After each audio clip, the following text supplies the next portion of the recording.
Ok, il y a aussi une fonctionnalité intéressante qui s'appelle, alors, qui jusqu'à pas très longtemps s'appelait Copernio, qui s'appelle maintenant EndNote Click.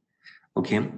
Et ce que fait EndNote Click, à chaque fois qu'il reconnaît une page Internet comme étant une page qui correspond à une publication, donc là on voit, il y a le DOI, il y a le titre et ainsi de suite. Donc là, il m'a trouvé le texte intégral.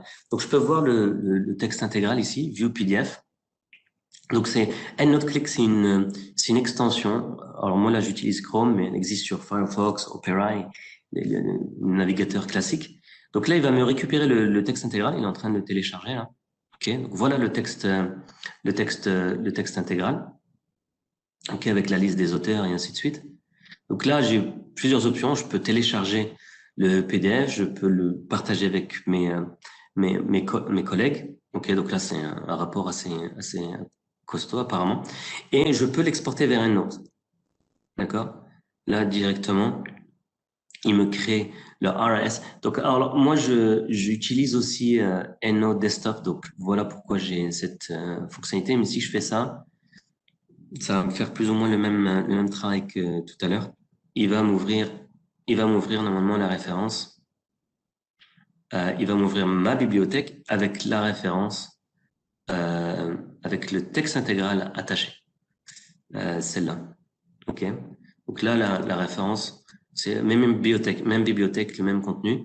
Voilà, on va retrouver le texte intégral qui a été attaché automatiquement avec l'article, la liste des auteurs et ainsi de suite. OK?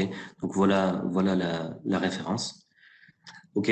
Mais on peut, alors pour ceux qui n'ont pas accès à EndNote Desktop, donc là, il me demande est-ce que je veux synchroniser avec ma, ma bibliothèque en ligne. Je vais pas faire ça tout de suite. Mais on peut le push to EndNote account. Quand on dit push to EndNote account, ce que ça veut dire, c'est EndNote online. Et c'est ce que je vais faire maintenant. Si je fais push to EndNote, voilà. Donc là, il faut que je me connecte. Il faut que je dise à Copernio ou EndNote Click quel est mon identifiant et mot de passe vers EndNote online pour pouvoir envoyer cette référence vers mon EndNote online. Vous savez quoi, je vais le faire maintenant. Parce que c'est tout nouveau, hein, ce EndNote Click. OK.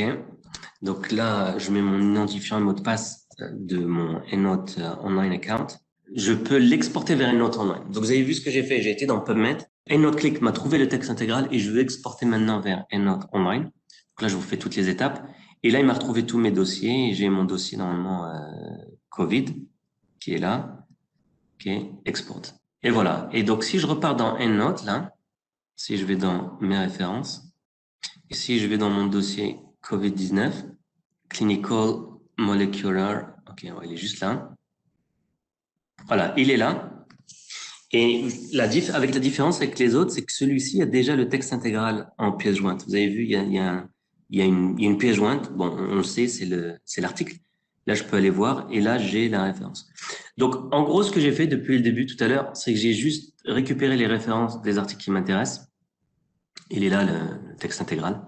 OK? Et je l'ai fait de différentes façons. Je l'ai fait depuis Web of Science, je l'ai fait depuis PubMed, je l'ai fait depuis Google Scholar, je l'ai fait depuis EndNote Click. Donc, différentes façons. Il y a toujours une façon pour exporter.